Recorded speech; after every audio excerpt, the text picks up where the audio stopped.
Ahora estoy viendo más o menos cuáles son las actividades que tienen planteadas para el capítulo uno, que será el que abordaremos la semana próxima.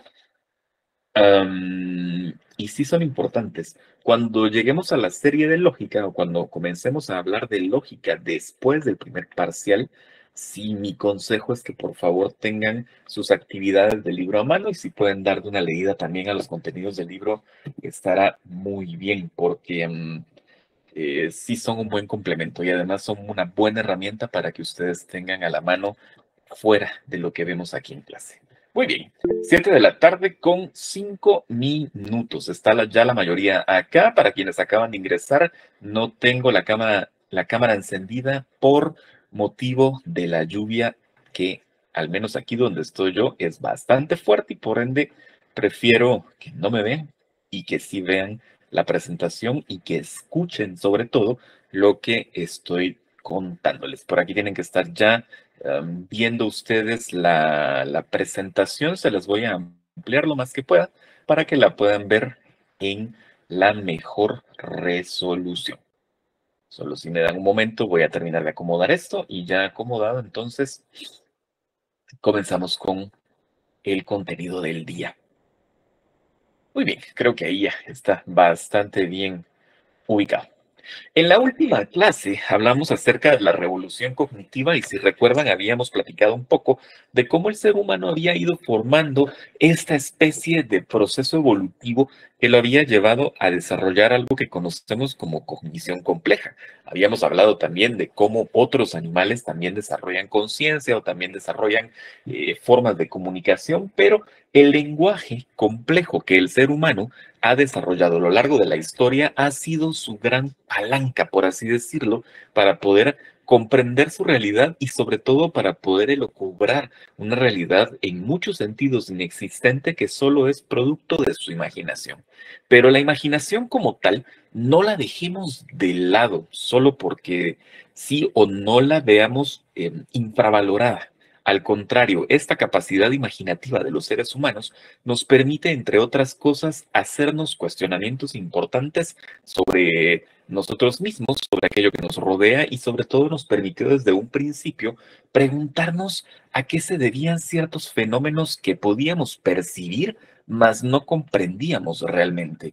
Ya les decía yo en la última clase que habíamos construido mitos de creación, mitos cosmogónicos acerca de cómo había surgido el mundo, cómo había surgido la vida, cómo había surgido el rayo, la lluvia, el mar, el fuego, todos aquellos fenómenos con los cuales nos relacionamos desde siempre, mas no necesariamente podemos comprender. Lo cierto es que si bien la imaginación nos permitió hacer esto, también la capacidad de lenguaje nos permite, sobre todo, poder inquirir más allá de aquella explicación imaginaria que damos. La ciencia en general se basa en experimentación y teoría, y es algo de lo cual la filosofía sabe sumamente bien, porque al final, como ya se van a dar cuenta a lo largo de este curso, la ciencia no es otra cosa más que una forma evolucionada de filosofía. Cualquier ciencia se basa en postulados filosóficos y es esta noción o esta capacidad de nombrar aquello que se percibe lo que la ciencia termina haciendo en todos los niveles. Así que desde siempre ciencia, filosofía y lenguaje han estado en comunión y han estado juntos en un camino que ha llevado a la humanidad a lo largo de la historia. En la clase anterior habíamos hablado acerca de la revolución cognitiva, sí, y habíamos dicho, ¿no? Que en un principio este plano supranatural que solo podíamos imaginar, más no percibir, nos había llevado a crear una corriente llamada el animismo o algo muy cercano a lo que hoy entendemos como el animismo. Esta noción de que todos los fenómenos contienen una esencia imperceptible pero existente a la vez en la cual debemos confiar y en la cual debemos creer. Y esta idea nos hacía parte en muchos sentidos de esto que ahora conocemos o llamamos como ecosistema. Éramos parte del paisaje. Siempre estuvimos como un elemento, siempre fuimos un elemento más de un paisaje que entendimos siempre como algo más grande y de lo cual no éramos necesariamente dueños, sino únicamente beneficiarios en muchos sentidos. Por supuesto, la evidencia nos dice que el ser humano sí ha sido destructivo a lo largo de la historia. Siempre, desde que tenemos registro del Homo sapiens por la vía arqueológica, antropológica, sabemos que el ser humano destruye, en general destruye. Hay muchas teorías de por qué el ser humano es así, pero entre otras, una de las más aceptadas es el salto abrupto en la cadena de poder y en la cadena alimenticia. Cuando el hombre desarrolla la cognición y el lenguaje, automáticamente sube muchos escalones y no termina de realizar este proceso que hacen otras especies de adaptación al entorno. Y adaptación no implica únicamente conocerlos, sino también aprender a cuidar los recursos que nos permiten la sobrevivencia. El ser humano no, se encontró de un día para otro, por supuesto que en tiempo geológico y en tiempo antropológico eso es un decir nada más, pero de un momento a otro se encontró con que era el claro dominador en muchos territorios y no lo supo manejar. El ser humano, por ende, siempre destruye. Si ustedes ven que ahora la palma africana destruye nuestros campos, nuestros bosques, o que la minería a cielo abierto es un desastre ecológico en los lugares donde se asienta, pues sí es una actividad moderna, pero no es muy distinta tampoco a como los primeros seres humanos destrozaron los ambientes en los cuales se asentaron en diferentes regiones. Cuestiones de la historia al final del día. Pero, ¿dónde comienza entonces el cambio? ¿Cuándo dejamos de ser partes del ecosistema y comenzamos a creernos algo más? Comenzamos a creer que somos diferentes, únicos, especiales, eh, um, eso, diferentes, únicos y especiales, que ya habíamos visto en la clase anterior o en las clases anteriores, que la respuesta a si somos únicos y especiales es generalmente no, pero el humano como especie lo cree. ¿Cuándo comenzó esto? Si bien la revolución cognitiva se puede fechar inicialmente en unos 70.000 años atrás, luego, pasadas muchas decenas de miles de años, se produce una segunda revolución importante, a la cual le vamos a llamar revolución agrícola. En algún momento, las poblaciones cazadoras, recolectoras de humanos decidieron o descubrieron más bien que aquellas plantas que recolectaban o aquellas semillas o frutos secos que recolectaban podían convertirse en algo más, podían jugar en una forma muy incipiente a ser una especie de pequeños dioses, ¿no? Y crear sus propias formas de vida. En esencia, la agricultura es eso, tomar una semilla y darle vida, y es seguir el proceso y cuidar la planta hasta que es grande, hasta que es vieja y llega el momento de cosecharla o de cambiar completamente el cultivo. Pero con la revolución agrícola, por supuesto, llegan también diferentes concesiones, sobre todo eso, las concesiones que la humanidad hizo. Solo antes, ahora que estoy viendo acá, que se me pasó una diapositiva. Recuérdenme si con ustedes hablamos de esta diapositiva en la sesión pasada. Solo levánteme la mano para arriba o para abajo, por favor. No la vimos, ¿verdad? Gracias. Ok, voy a abordarla un momento para que no nos quede volando tampoco esta imagen por acá. Quienes estuvieron conmigo en comunicación recuerdan que hablamos de esta imagen como una forma de comunicación visual, como una especie de representar el pensamiento, sí, pero también como una forma de dejar planteados lenguajes gráficos. Veíamos estas imágenes en función de la función que tenían. No obstante, ahora podemos entenderlas desde la otra parte, desde su otro, desde esa otra arista. ¿Qué representan este tipo de imágenes para el desarrollo del pensamiento humano? Y sobre todo, ¿qué representa este tipo de imagen para la creación de eso que llamamos ya en la clase anterior cultura? Una serie de costumbres artificiales o dinámicas artificiales que pertenecen a un mismo grupo. Pues resulta que en comunicación decíamos, ¿no?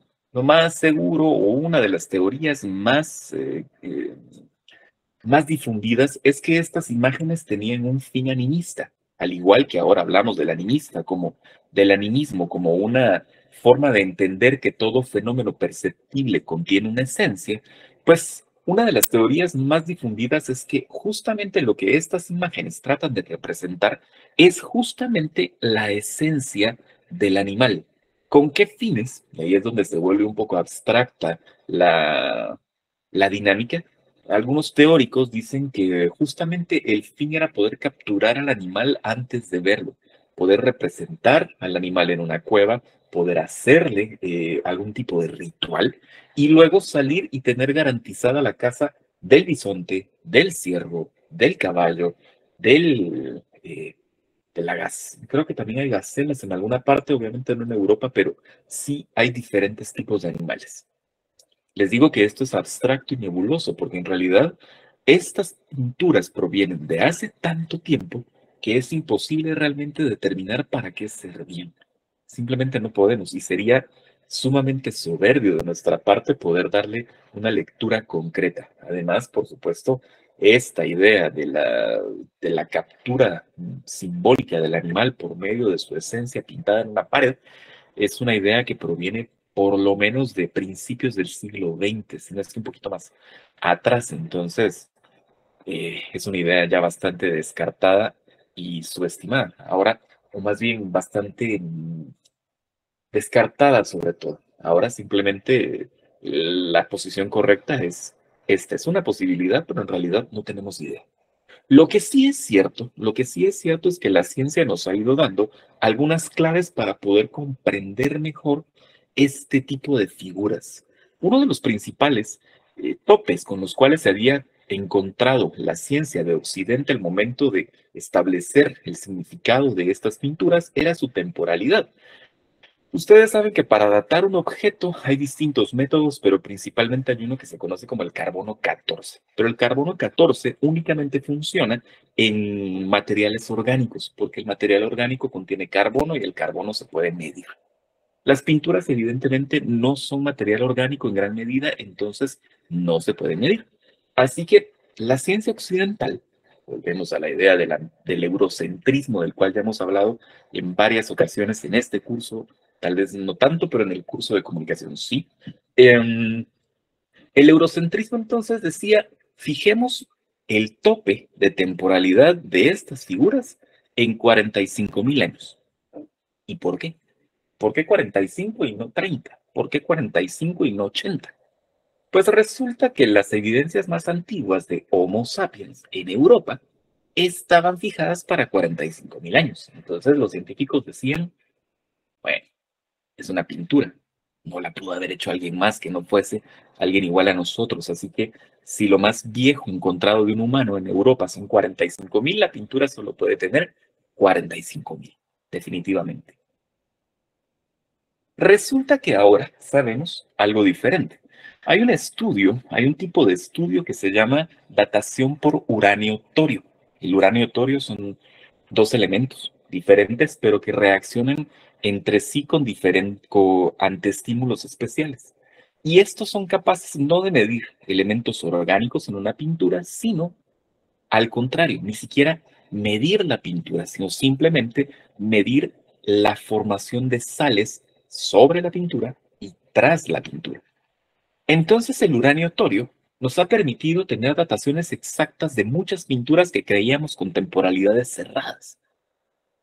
A veces nos topamos en esta imagen, no lo creo, simplemente no lo creo, pero en otras escenas que también tienen combinaciones de animales, y digo que no lo creo porque no lo sé, tal vez sea algún estudio de uranio torio sobre esta imagen, pero yo no lo conozco. Pero en otras escenas similares donde hay toros, caballos, ciervos y otros animales, bisontes, por ejemplo, resulta que el uranio torio primero nos desbanca la idea de los 45.000 años por mucho. Si antes decíamos 85.000, 45.000, pues resulta que hay una pintura que tiene 60.000, por ejemplo, años.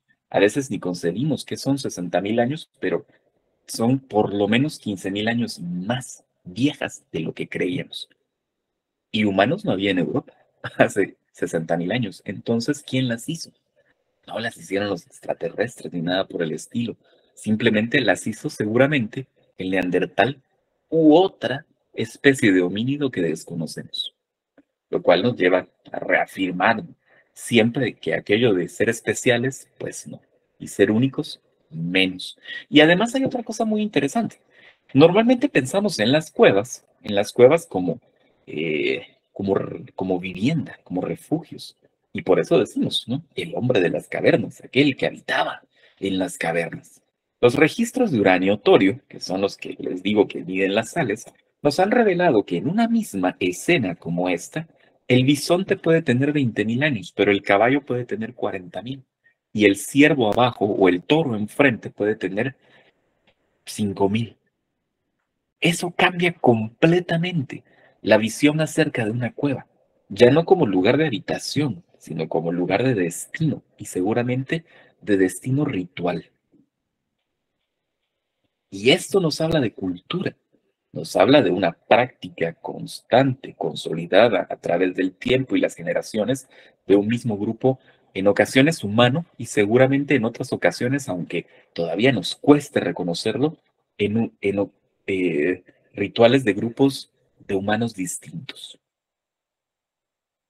Así que el pensamiento nos ha dado civilización. Pero primero, no solo a nosotros. Y segundo, muchas veces todas aquellas ideas que creíamos certeras acerca de nuestra historia, resulta que no estaban, pero ni cerca de estar correctas. Empezando por el eurocentrismo, que es esta noción de que toda la cultura occidental debe provenir justamente de Europa. Y segundo, no existe el término, por supuesto, pero podríamos llamarlo el sapiencientismo, creer que solo el ser humano moderno ha sido capaz de construir cultura. Pero esta idea de que somos únicos y diferentes proviene justamente de la revolución agrícola, porque, como ya les había dicho en la sesión anterior, el pensamiento complejo y la creación de mitos y leyendas y sobre todo la capacidad de imaginar cosas nos han permitido a lo largo de la historia conformar tres diferentes escenarios de dominación. El primero es el yo y el otros, o el nosotros y los otros, el segundo es el imperio y el último es siempre la religión. Pensamiento religioso, como legitimador en muchas ocasiones de prácticas imperiales basadas siempre en la noción de que nosotros somos diferentes de otros y esos otros son necesariamente menos o menos importantes o menos especiales o menos únicos y por ende deben vivir bajo nuestro control. La humanidad a lo largo de la historia se ha manejado con base en esos tres órdenes: religión, imperio y el yo y los demás. Siempre. No pasaba en este momento, en el momento de la imagen. Esa es otra cosa que también proviene de la revolución agrícola. ¿Qué es la revolución agrícola entonces? La revolución agrícola no es otra cosa más que ese descubrimiento que hace la humanidad. Se ha fechado más o menos en 12.000 años, pero los registros históricos siempre terminan desbancando aquellas nociones preconcebidas, con base en estudios cada vez más recientes, más sistemáticos de diferentes escenarios. Nos vamos dando cuenta que las temporalidades no son del todo certeras. Durante un tiempo creímos firmemente que el ser humano había llegado a América hacía 11.000 años nada más por medio del estrecho de Bering. Ahora tenemos evidencia de que el continente se pobló en distintas migraciones en distintos tiempos. Y así como sí, efectivamente llegaron personas hace 11.000 años desde el estrecho de Bering, hace 18.000 había personas navegando el Pacífico que se asentaron en lo que hoy conocemos como Bolivia, Perú y Ecuador, por ejemplo. Entonces, el estudio siempre nos va ampliando los conocimientos y nos va permitiendo crear o terminar de completar el paisaje de mejor manera. Por aquí vamos a ver. Veamos, veamos. No tengo a nadie por ahora en lista de espera. Por aquí tengo una pregunta más, pero esas se las resuelvo al final, porque tiene que ver con las actividades, no con el contenido de esta sesión. Ok, entonces, ¿dónde estaba? Me perdí. Ah, sí. Se ha fijado la revolución agrícola en más o menos 12.000 años. Hoy sabemos que agricultura y civilización son bastante más antiguas, pero para el dato oficial creo que la frontera se sigue fijando más o menos en 12.000. Fíjense bien, de 80.000, 70.000 pasamos a 12.000. Es un tiempo geológico, ya los 70.000 años no son nada y los 12.000 son como un segundo en el tiempo del planeta. Pero lo cierto es que entonces las poblaciones cazadoras-recolectoras se dieron cuenta de que podían generar su propio alimento.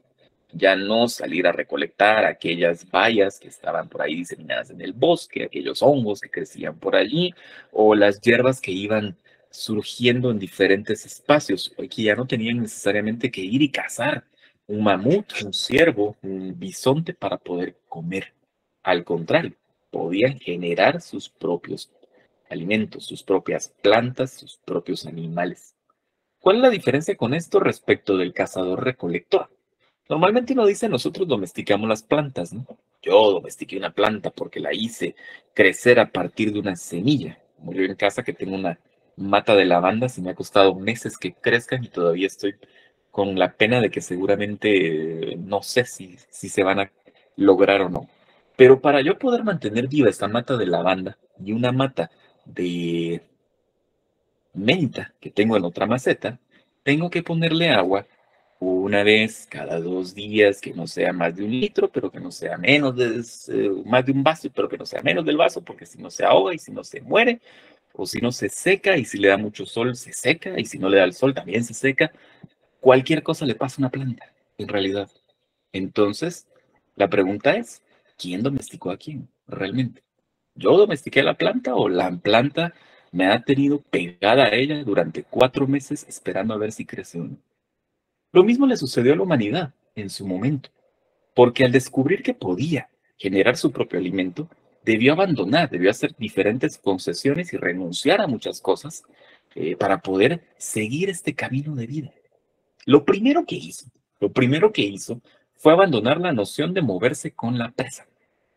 Simplemente ya no. Porque si se movía con las presas, las plantas quedaban en el abandono. Se tuvo que quedar al lado de la planta.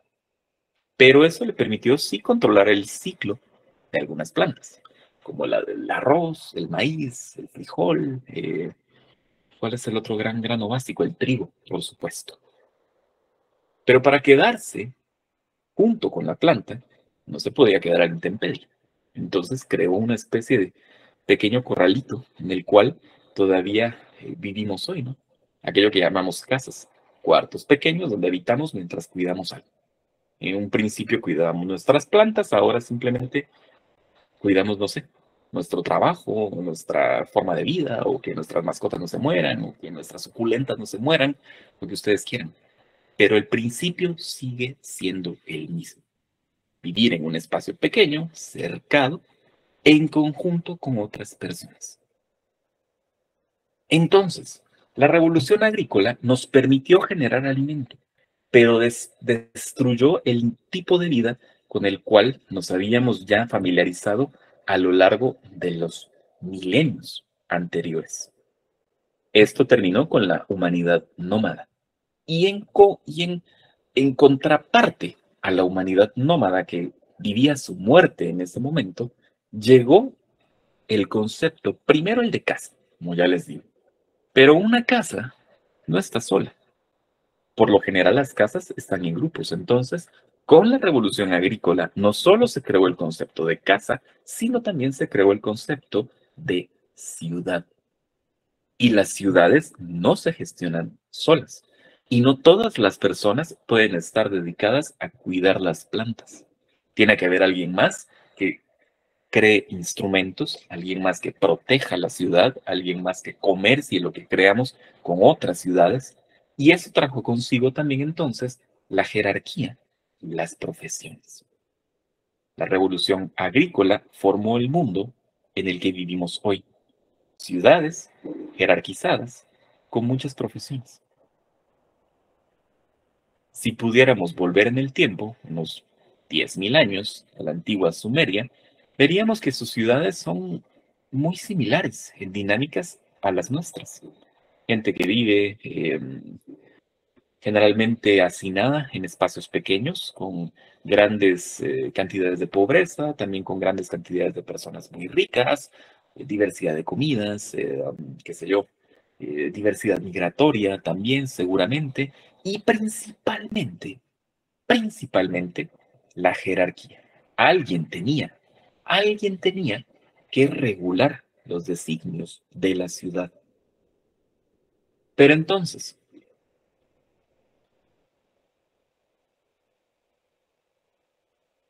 si bien es cierto, esto reafirma la noción del nosotros y el ellos, ¿no? Una ciudad, una comunidad representaba el nosotros y otra ciudad y otra comunidad representaba el ellos, a los demás, al otro, aquello que desconocemos y por ende muchas veces tememos también. Pero esto también trajo consigo otras ideas. La primera, que también está con nosotros hasta hoy, es el de la propiedad privada. Mi cultivo, mi gallina, mi corral, mi casa, nuestra ciudad. Y dentro de esas nociones, dentro de ese concepto de la propiedad privada, aquello que es mío y solo mío, surgen también jerarquías. Primero, primero, la jerarquía del mundo natural. Siempre mantenemos esta noción de los mundos que percibimos y aquellos supranaturales que no percibimos pero confiamos en ellos. Entonces la jerarquía del mundo natural la dio el estrato social en muchas ocasiones y en otras el derecho. Con las ciudades, sobre todo con ya ciudades un poco más cercanas en tiempo a nosotros. ¿Recuerdan ustedes, por ejemplo, en comunicación? Por eso siempre les digo, el curso de comunicación está ligado con el de filosofía. Recuerdan que en comunicación veíamos primeros ejemplos o algunos ejemplos antiguos de leyes, ¿no? Como el cilindro de Ciro, algunas leyes romanas, el Código Hammurabi, por ejemplo, que es la ley más antigua del mundo, y otros ejemplos también. Esa es la forma en la cual las sociedades incipientes o las sociedades iniciales tendieron a jerarquizar el mundo real, con derecho y también con estratos sociales. Los estratos sociales estaban divididos por aquellos quienes gobernaban y aquellos quienes ejecutaban las órdenes del gobierno y todo el mundo restante, ¿no? Agricultores, panaderos, orfebres, todo lo demás, todas las profesiones que vivían dentro de la estructura social. Pero aparte, también, y más importante diría yo, si bien aquí ya habíamos construido dos órdenes, de los grandes órdenes naturales, como es el yo y los otros, y además la jerarquía, entendida como imperio, por supuesto, pero la noción jerárquica de la vida en común, también faltaba sumar el otro, el de la religión. Y en ese momento entonces, con la revolución agrícola, con el inicio de las ciudades, nació también la religión. La religión es diferente del animismo como tal, porque el animismo es entender que los fenómenos que percibimos tienen esencia, ¿no? La religión es distinta. Creamos imaginativamente, ficcionalmente, el relato de una figura supranatural, en muchas ocasiones ultrapoderosa, que ha hecho un pacto directo con nosotros, que nos ha encargado entre otras cosas, que gestionemos sus territorios. Y además, que parte de ese pacto implica que nosotros como individuos le pertenecemos. Y en muchas ocasiones, no solo nosotros le pertenecemos, sino que además tenemos que hacer que muchas más personas le pertenezcan también. Y de la conjunción del mundo sobrenatural y su jerarquía, ahora vista en función de dioses y religión, y del mundo natural, centrado en la noción del derecho, de la ley, de la organización social, pues surge lo que ahora conocemos como civilización moderna. Fue en ese momento, cuando se juntaron estas dos aristas, que el ser humano moderno, el Homo sapiens, se consideró único, porque comprendió, elucubró, imaginó, al final de cuentas, que un ser celestial, divino, le había encargado una tarea especial, que había hecho un contrato con él y que por ende era mejor que los demás. Las primeras ciudades ya formales son las ciudades sumerias, ¿no? Uruk principalmente. Y lo que tienen las ciudades originales, no tengo aquí un plano, pero eh, vamos a ver si en lo que les hablo puedo ubicar un pequeño plano para que me entiendan. Las ciudades sumerias, las primeras ciudades, tenían dentro de todo el trazado urbano un centro al que se le conoce como una cela. Y las celas no eran otra cosa más que espacios administrativos. Cada ciudad tenía un dios dueño y los hombres que estaban en ella, que estaban en el gobierno, únicamente administraban los bienes del dios. Por eso el centro urbano de las ciudades sumerias eran justamente espacios administrativos que conjugaban religión y sociedad. Por aquí tengo uno. Vamos a ver, se los voy a abrir rapidito. No es únicamente, eh, eh, solo es un dato de contexto. Se los voy a poner aquí en pantalla, pero ya se los voy a quitar, solo para que lo puedan ver. Ahí pueden ver una representación del, vamos a ver, ¿de qué es esto? Ah, sí, este es el Sigurat de Uruk, que es una ciudad en el actual Irak. Y esta parte que ven al frente, encima, como un cuadro que está colocado encima, son justamente las áreas administrativas de la ciudad donde se hacía la voluntad del Dios. Entonces la religión creó eso. Y más bien, la revolución agrícola creó eso. Ok, pero ¿cuándo surgen o de dónde surgen estas, ya no necesariamente ciudades, porque nos estamos yendo muy lejos? Uruk, que es lo que les acabo de mostrar, tendrá unos 6.000 años, 7.000 más o menos sus registros más antiguos. Pero la revolución agrícola, por supuesto, proviene de mucho antes, 12.000 habíamos dicho, ¿no? ¿Qué había antes? ¿Dónde surgieron estos primeros pensamientos religiosos, jerarquizantes, que nos daban una nueva forma de vida? Curiosamente, siempre es en la misma región, la Eurasia, el cercano oriente, donde están Irak, Siria, Libia, todos estos países que son muy cercanos a los países árabes también, y además esto que se conoce como la península de Anatolia, lo que hoy llamamos Turquía. Todo ese territorio que es la unión, es el centro del viejo mundo conocido, la conjunción entre África, Europa y Asia, ¿no? La humanidad surge en el sur de África, pero después genera civilización en esta región que converge. En Turquía, hace unos años, serán unos 20 tal vez o 30, se descubrió este sitio. Este sitio se llama Gobli, Gobli, Göbekli. Lo que pasa es que la pronunciación en turco, obviamente yo no la sé, pero se escribe Göbekli Tepe. Y es un sitio sumamente antiguo. Data más o menos del año 9000 antes de Cristo. Son 11.000 años. ¿Y qué es lo que hay en Göbekli Tepe?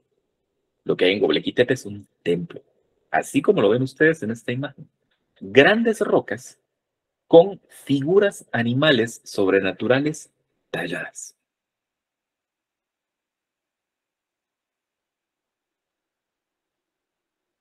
Diferente a las rocas pintadas con imágenes de ciervos, sí, sí es diferente. Porque con las civilizaciones nómadas, pues se entiende, y ahora se entiende más, que las cavernas funcionaban como los santuarios de paso, santuarios de visita o de romería. Lo mismo que ustedes hacen hoy, eh, quienes son católicos, que van eventualmente a esquipulas, pues lo mismo podían hacer las personas en la época prehistórica, ir a la cueva tal a hacer un ritual. No lo sé, es una posibilidad. El caso de este ejemplo es diferente. Requiere planificación, requiere trabajo artesanal y principalmente requiere cuidado, pero en esencia requiere permanencia. Göbekli Tepe tiene eh, creo que son más de 10 fases constructivas distintas. Entiéndase, personas que estuvieron en el sitio de manera constante durante unos 1000 años, más o menos. Entonces, por el lugar en el que está, no es un lugar de paso. Esto está asociado con un asentamiento formal. Por eso se asocia la llegada de la agricultura con la llegada de la religión y también la llegada de la civilización moderna. A partir de esto, que no sabemos realmente qué significaban, yo puedo venir aquí y decirles cualquier cosa y probablemente ustedes dirían, sí, pues tienen razón, pero no lo sabemos. Simplemente no lo sabemos. Hay elucubraciones, como en el caso de las cavernas, y sería sumamente soberbio dar una única solución o una única salida. Lo cierto es que a partir de acá sí podemos ir rastreando una evolución en la forma de pensamiento eh, formal a lo largo de los siglos, sobre todo en la línea de pensamiento de Occidente. En otras regiones del mundo también hay diferentes formas evolutivas de pensamiento, pero como aquí vamos a terminar cayendo en la filosofía griega, pues por aquí es donde vamos. ¿Cómo qué? Vean, ¿qué ven aquí? No les pregunto qué ven porque es muy obvio. Lo que vemos es un cráneo, ¿no? Pero vamos a ver. Levanten la mano, sobre todo, levanten la mano si ubican, conocen, han escuchado o han leído, si ustedes son cristianos, en la Biblia, una ciudad que se llama Jericó. Levanten la mano. Por aquí tengo varias manos levantadas. Gracias. Jericó es uno de los grandes enclaves bíblicos a lo largo de la historia y además, por la posición en la que está, no es un enclave cristiano, es un enclave abrahámico. Ya hablábamos en la sesión anterior de las religiones abrahámicas como religiones dualistas, eso incluía al Islam, al judaísmo y al cristianismo, por supuesto. Entonces, Jericó es un enclave importante en estos sitios. Pero Jericó, entre otras cosas, Jericó es la ciudad más antigua del mundo que todavía está en uso. Los registros de Jericó nos hablan de hasta 8000 o 9000 años de ocupación constante. ¿Cuán vieja es esta ciudad? ¿Cuán, cuán antigua realmente? Ok. Y de Jericó provienen estos ejemplos, que es lo que nos muestran, ¿no? Esta es una cabeza. Pero no es una cabeza normal, es un cráneo humano recubierto en yeso, pero que mantiene las pupilas en concha nácar, no concha nácar no es, pero sí es concha, con ojos de concha y se supone que la pupila estaba pintada. No es todo el cuerpo, solo es el cráneo. ¿Cómo se disponían? El cuerpo completo se enterraba y fuera del suelo solo se colocaba o solo quedaba la cabeza recubierta en yeso, con los ojos vivos.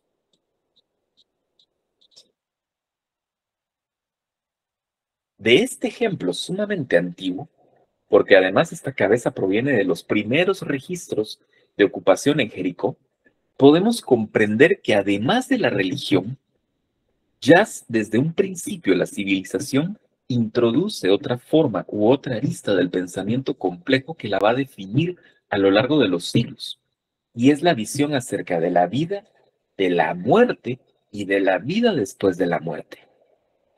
Si ya en la época prehistórica los neandertales y el Homo sapiens también disponían de sus muertos de forma ritual, no sabemos realmente si concebían la existencia de una vida futura o de mantener de alguna manera la conciencia de las personas presente.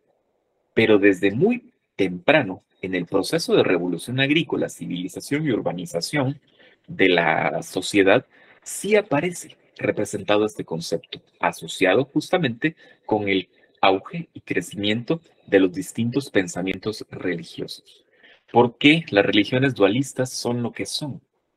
¿Por qué siempre tenemos una figura que pareciera ser catalizadora entre el bien y el mal? Y en muchos casos, sobre todo en el caso de las religiones monoteístas, es esa figura a la cual que adopta la posición de la deidad, porque es una forma de preparación y prueba para algo que viene después. Es la promesa de que hay algo más, siempre. Lo hace el Islam, lo hace el judaísmo, lo hace el cristianismo. Lo hacen las religiones prehispánicas también, aunque sean un poco animistas en este sentido, pero de todas maneras siempre hacen la promesa de una vida posterior a la muerte. Las religiones asiáticas también lo hacen, por supuesto, y ha sido una constante en la humanidad a lo largo de su propia historia, el miedo, sobre todo, el miedo a la muerte sí porque nos impacta, pero esencialmente nos muestra también el miedo al fin de la conciencia, a la pérdida de la conciencia. ¿Qué nos asusta de la muerte? Ya no ser, simplemente. Podemos perder el cuerpo, nuestra forma corpórea, podemos pensar en que vamos a habitar en forma espiritual, podemos pensar que vamos a habitar en otro plano. A lo que no podemos hacernos la idea es a perder la noción de la autoconciencia. Y es lo mismo que tratamos de rescatar en nuestros seres queridos que han fallecido. Es muy del ser humano esto, el querer hablar con los muertos porque queremos volver a no a ver el cuerpo físico necesariamente, sino a tener ese contacto con la conciencia del otro, de nuestros familiares, de nuestras personas amadas, no lo sé, de quien llevamos el duelo en su momento. Y esto es algo muy antiguo, tan antiguo como esta cabeza, que ya hace 11.000 años, 10.000 años, trataba de mantener viva la imagen de una persona cualquiera. Y esto, por supuesto, con el tiempo, se fue convirtiendo también en religión. Más adelante, ya más adelante, en Mesopotamia como tal, en estas ciudades que les digo, como Ur, como Uruk, como Lagash, que son ciudades sumerias, ciudades mesopotámicas, empiezan a aparecer este tipo de figuras, ¿no? Dioses.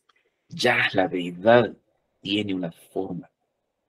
Si en la prehistoria lo considerábamos como esencias que fluían a través del fenómeno, con la civilización, la agricultura, la urbanización y el imperio y el nosotros y el ellos y la religión, la figura divina adquirió forma, carácter, personalidad y en muchos casos también género. Hay algunas religiones que no lo hacen, eh, um, sobre todo, principalmente las que son más cercanas a nosotros, ¿no? Um, el judaísmo, principalmente, que por supuesto tiene que ver con el el cristianismo y también tiene que ver con el islam, porque son, insisto mucho, abrahámicas, porque son de tradición abrahámica y tienen esta noción del Génesis y el mito del diluvio universal y demás. Ok. La deidad abrahámica no necesariamente es una deidad con género. Él mismo se dice y revela su nombre y dice, mi nombre es Yahvé, como se pronuncia en su idioma original, pero es una construcción, no es una declaración de intención de género, simplemente él le dice a su emisario, ¿cómo te llamas? Le pregunta, y él responde, o ella responde, o eso responde, yo soy el que soy y llámame así, como tal. Pero no es lo común. Por lo general, solemos poner un rostro y un género a nuestras figuras divinas. En el caso de los antiguos mesopotámicos, por supuesto que tenían dioses. Em, Como ustedes pueden ver, estas deidades que se caracterizan, entre otras cosas, por tener los ojos grandes, ¿no? Y estas enormes pupilas dilatadas.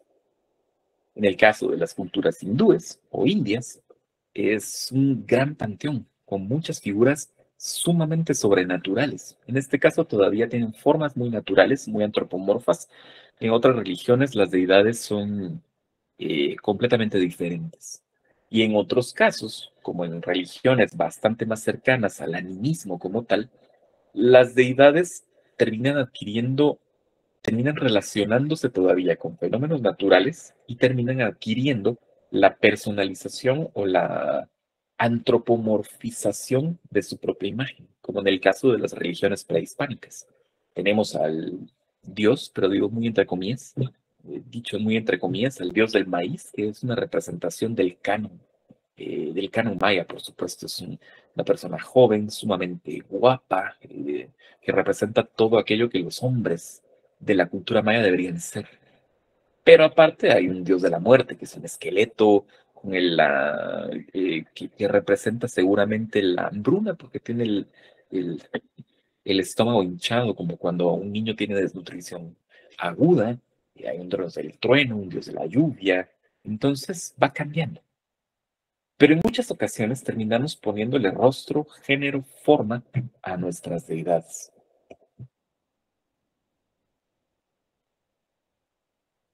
¿Qué es la conclusión de todo esto? ¿O a dónde va? Tal cual se los pongo aquí. Em, Todo este grupo de ficciones colectivas, de percepciones o confianza en una realidad supranatural que no podemos percibir, pero creemos en ella, nos ha permitido a lo largo de la historia poder formar relaciones y además establecer puntualmente la base para vivir conforme a los tres grandes órdenes universales: yo versus ellos, o nosotros versus ellos, imperio como forma de dominación y en muchos casos religión como forma de legitimación de lo que hacemos. A la revolución agrícola, y así fue como el mundo se manejó durante miles de años también, le sigue una tercera gran revolución, enorme, que es la revolución científica. La revolución científica parte de diferentes conceptos, pero es esencialmente un mundo en el que Europa ya estaba establecida como continente dominante en muchos casos.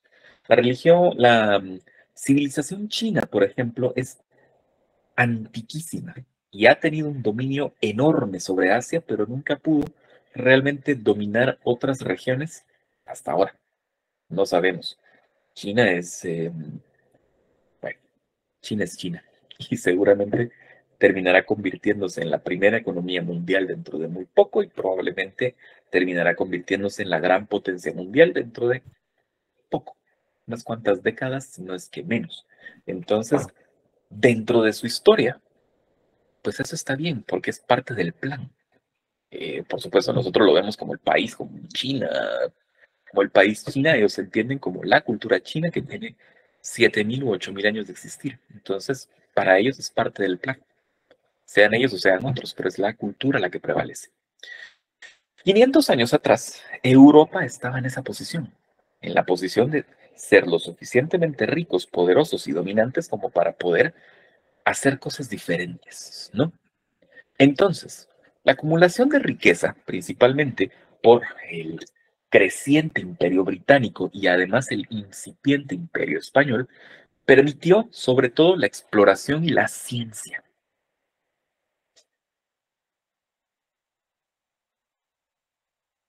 Ok, exploración y ciencia.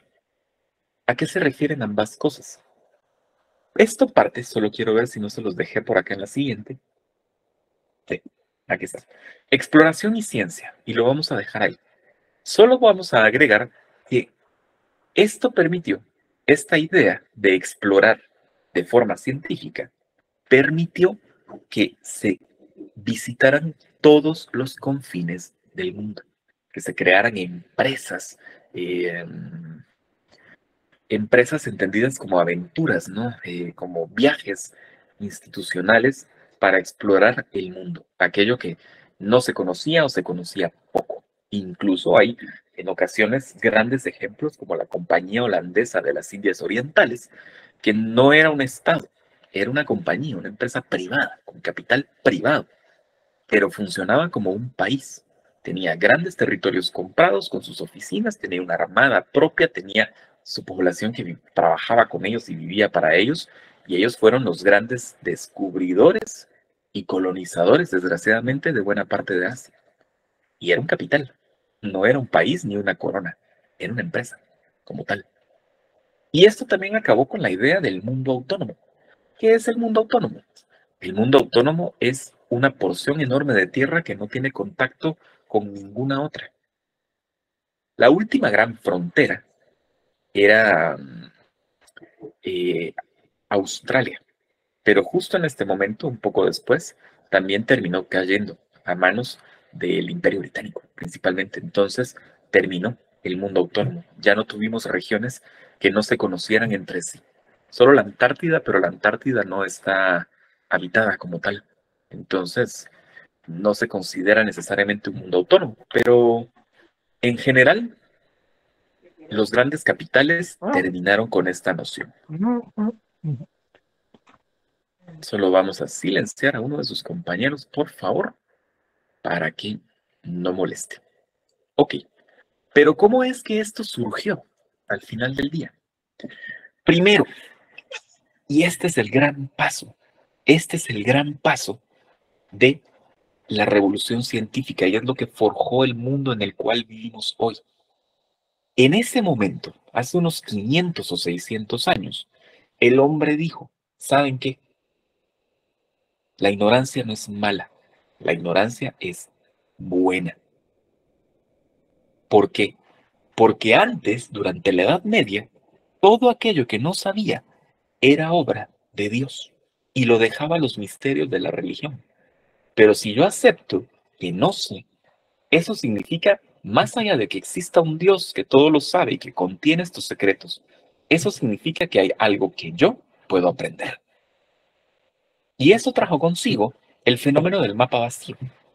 Durante la Edad Media, sobre todo, los mapas tenían muchas regiones en blanco, que no se conocía que había ahí. Se llenaban con monstruos y tierras ficticias.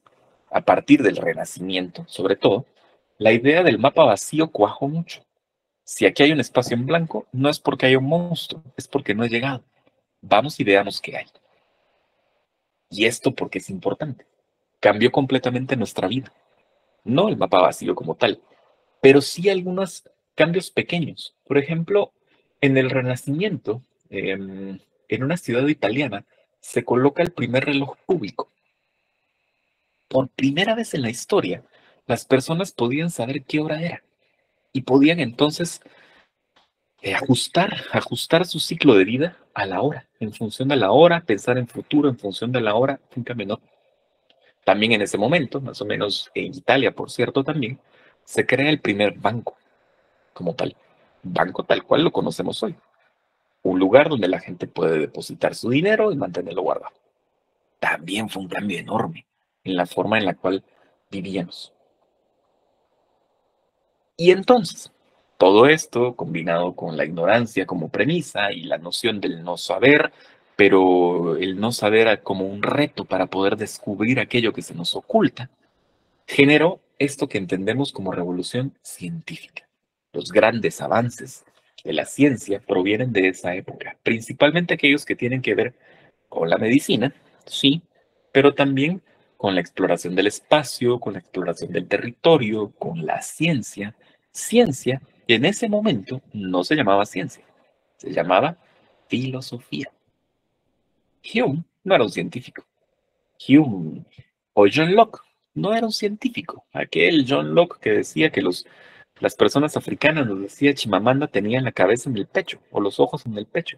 Él no se consideraba un biólogo, no se consideraba un científico. Él era explorador y filósofo. Y estaba haciendo ciencia, porque la ciencia es en esencia, valga la cacofonía, filosofía. Esta acción puntual del ser humano de conocer la realidad que percibe para entender cómo funciona. La filosofía eso es lo que hace. Percibir, conocer lo percibido y comprender su funcionamiento para darle un nombre. Dígame si eso no es la ciencia, al final de cuentas. ¿Para qué saber entonces? ¿Qué es lo que nos da el conocimiento? No es algo altruista, por supuesto. No es de vayamos a explorar el mundo porque qué bueno saber que hay en otras partes. Conocemos porque el conocimiento nos da poder. Al final del día, la ciencia es poder. Y el poder, tal cual lo veíamos también en este curso y en el curso anterior, es una forma, quien controla el poder, controla a la sociedad. Y por último, y ya con esto me voy a quedar, creo que no, creo que nos falta todavía un par y prefiero que salgamos de esto, sí. Por último nos queda, entonces, en el siglo XIX, como un derivado de la revolución científica, nos queda la revolución industrial. La revolución industrial, eh, todos entendemos el concepto, ¿no? En un momento dado se comienzan a generar distintos tipos de maquinaria que podían automatizar el trabajo que antes realizaban muchos artesanos, pero que ahora lo podía hacer una sola máquina. Pero esa única máquina necesitaba de varias personas para su funcionamiento. Y si ya teníamos una máquina, ¿por qué no tener 100? Por supuesto. Entonces se comenzaron a crear industrias muy grandes, sobre todo en Inglaterra, principalmente en Inglaterra, basadas en tecnología como la máquina de vapor, por ejemplo, que son reminiscencias de la tecnología robótica de los autómatas del siglo del Renacimiento, pero con funcionamiento propio, ¿no? Eh, con funcionamiento propio. Entonces, fábricas con 100 máquinas necesitaban muchas personas. Y las ciudades no eran tan grandes. Entonces, ¿de dónde salían las personas para poder operar todas estas máquinas? Pues salían de los campos, de las poblaciones rurales. Por ende, muchas personas que trabajaban en los campos, franceses, ingleses, terminaron viviendo en las periferias de las ciudades, de las grandes ciudades, Manchester, Liverpool, Londres, no sé. ¿Qué hizo esto? Aparte de cambiar completamente no solo el tipo de población de una ciudad, sino sus necesidades, también cambió la estructura social. Una persona que cultivaba trigo en su pueblo era parte de una comunidad. Una persona llegada a una periferia de la ciudad no tenía un arraigo, necesitaba una estructura más grande. Y para eso estaba lo que se conoce ahora como el Estado. Esta gran idea abstracta que es capaz de englobar a un grupo de población y darle certeza. Con una base legal, por supuesto, con una base cultural, como ustedes quieran también, pero en esencia el Estado nos daba certeza en un mundo de cambio. Dejamos el concepto de comunidad local, cercana, familiar, de, eh, determinada por las relaciones culturales entre nosotros y dimos paso a sociedades grandes, con arraigos más estatales y más, sobre todo más legales, empresariales y económicos. Con la llegada de la revolución industrial y el crecimiento de las periferias y el crecimiento de la población en las grandes ciudades, llegaron otras necesidades también. El operario de la máquina necesitaba cierto tipo de tecnificación para poder operar la máquina. La educación se convirtió en algo más común, por ejemplo. Aquello de saber leer y escribir pues, también se volvió en algo más común. Comenzaron a aparecer periódicos masivos, la gente se comenzó a interesar más en otras cosas y así le dimos forma a la sociedad en la cual vivimos hoy. No salió de la nada, por cierto, por supuesto que no. Salió de todo este proceso que hemos visto a lo largo de toda esta sesión de clase, desde ser cazadores recolectores hasta plantar una, hasta tener una plantación de trigo, hasta operar una máquina. Entonces, ¿a dónde vamos? ¿Cuál va a ser la siguiente em, la gran revolución de la humanidad? ¿Cuál va a ser el gran horizonte al que debemos apuntar?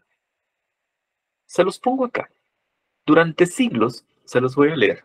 Durante siglos el conocimiento no se cuestionó. Ahora es fundamental ir más allá. ¿A qué se refiere esto? Durante siglos lo que no comprendíamos lo convertíamos en mito. Durante siglos lo que no entendíamos era obra de Dios. Ahora lo que no entendemos debe tener una explicación y hay que encontrarla.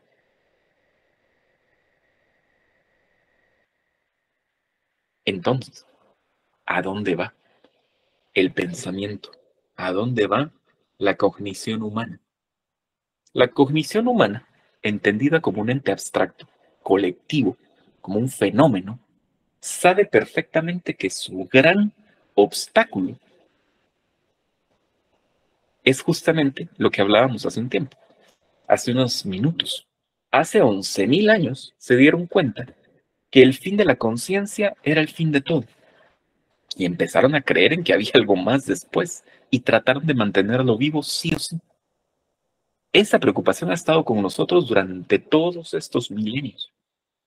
Y hoy todavía sabemos colectivamente que nuestro gran horizonte, nuestro gran problema es el fin de la conciencia. Y el fin de la conciencia llega con la muerte. Y la muerte es un proceso biológico. ¿Qué es lo que tenemos que hacer entonces? Dejar de ser biológicos. La gran frontera futura de la humanidad es eso. Dejar de ser biológicos. Entender cómo funciona la conciencia y poder colocarla en un sistema que no dependa del ciclo de la vida y la muerte, del cuerpo. No estamos lejos, en realidad. Sabemos poco, sí, acerca de qué es la conciencia. Sabemos que es una sinapsis neuronal y que hay distintas regiones que se activan para distintos procesos. No sé si les conté a ustedes en alguna ocasión eh, cómo se descubrió la, la región en la que habita la memoria. Había un científico no recuerdo si, seguramente fue en el principios del siglo XX, a ver si. Había un médico que estaba seguro que podía curar la esquizofrenia quitando un pedazo de cerebro. Entonces, pues efectivamente consiguió un esquizofrénico y le hizo una operación en la que le quitó un pedazo de cerebro. Un pedazo muy puntual, en el centro del cerebro. No le curó la esquizofrenia, pero el paciente perdió la memoria. Entonces, desde allí se sabe que la memoria se aloja ahí. Sabemos ahora que el lenguaje se ubica en una de las regiones frontales del cerebro y que ahí se activan nuestras neuronas cuando hablamos, por ejemplo. Pero todavía, a pesar de que estamos cerca, todavía falta camino. Eventualmente, la inteligencia artificial, sobre todo, será capaz de replicar la conciencia humana, la personalidad de una persona, valga la redundancia.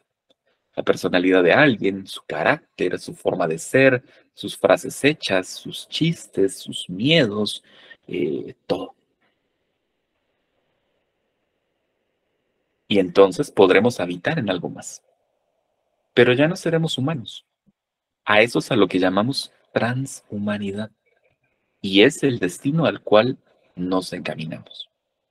Incluso hay quienes dicen ahora que están muy de moda los aliens y todas estas revelaciones que se han hecho en cortes últimamente en estos días en Estados Unidos. Que por supuesto, ojo con ello, porque el hecho de que alguien haya dicho bajo juramento en una corte que el Pentágono tiene restos de una nave extraterrestre, no lo hace real. Simplemente es una declaración bajo juramento. Habría que probarla y probablemente no se va a poder. Entonces, ojo, no es que sea tan como se ha viralizado de que se aceptó la existencia de extraterrestres, no es así. Pero hay una posibilidad interesante. Tomando en cuenta las fronteras biológicas de los cuerpos, incluso se dice que aquello que nos visita, si es que nos visita, podrían no ser realmente los extraterrestres originales. Podrían ser inteligencias artificiales, una especie de drones inteligentes, que no representan a la cultura original o a la civilización original, o a la especie original. Más allá de lo anecdótico, seguramente ese es nuestro futuro. Cuando sepamos cómo funciona la conciencia y podamos desentrañar su algoritmo, y ese algoritmo se pueda descargar en una máquina, ¿quién nos dice que no somos nosotros? Ya lo somos un poco, y con esto cierro. Ya lo somos un poco. Quien tiene un marcapasos es un 1% máquina. Quien tiene una prótesis es 25% máquina. Quien recibe un eh, pulmón artificial, un estómago artificial, es 25% máquina. Eventualmente la ciencia debería ser capaz de reemplazar todos nuestros órganos por máquinas. Eventualmente deberíamos ser capaces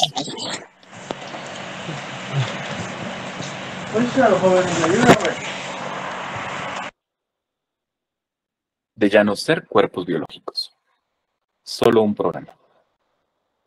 ¿Y quién nos dice que no somos? si hablamos igual, pensamos igual a como cuando